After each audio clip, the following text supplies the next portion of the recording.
like Clay explained, we're just covering the base of the mold first before we turn the vibrators on.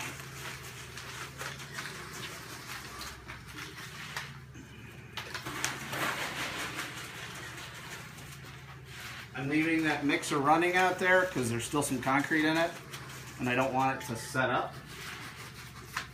If we were doing colored concrete, would there be color added to the bags of stuff you put in, or the bags of stuff you put in would be the color? The pro forma? You added the pro forma to the concrete? Yes.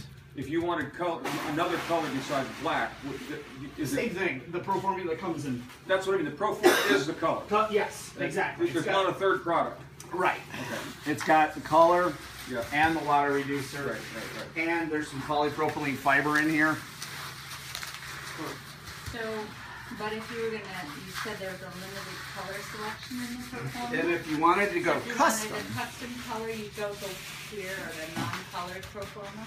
Exactly. And then add the color on top And of that? then you would have to add your pigments That's at the what same we time did. though. Yes. And you don't mix that all dry first. Exactly. Like we did this. Yep.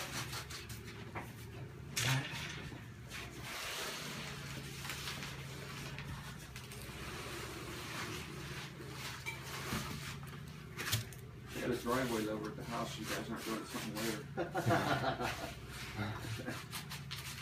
All right. It's usually my line. This is gonna get loud.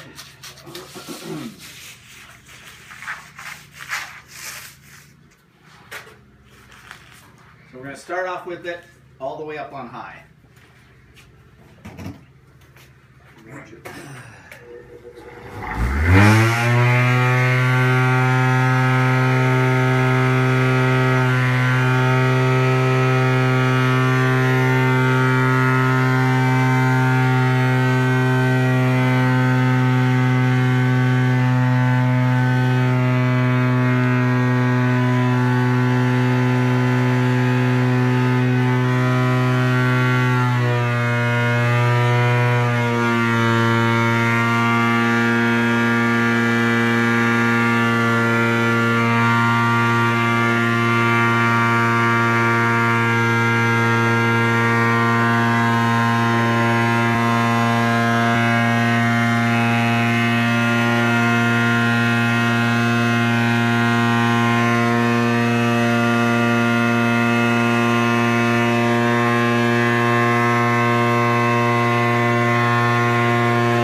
Relocates the vibrator. Like I said, we ordinarily have a couple of these.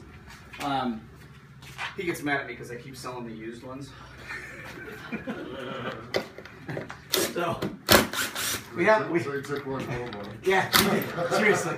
Which is funny. We both do the exact same thing. I take tools home just to hide and protect from being borrowed and never returned.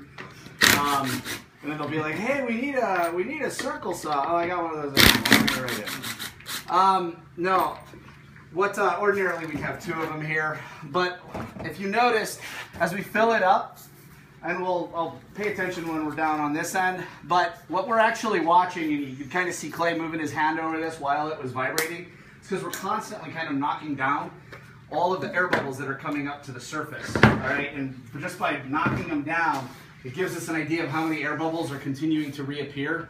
And you'll also notice as we're vibrating this, that the level of concrete, once we, how much concrete is in the mold, will actually begin to go down as we drive air out. And then periodically we'll be coming back and adding a little bit here because we want it to be flush or as close to flush with the surface. We definitely don't want it to be low, especially on these front edges, because this is the edge that when you look down your countertop, you're going to see along that front edge. So if that's got any dippy-doos in it, it's going to look really, really bad. And if you're doing it for yourself, that's fine. You can live with it, but I guarantee you if you're selling it to a client, they ain't buying it. Okay? Coming back to my wife. Oh, that's right. You got to sell it. I gotta sell it.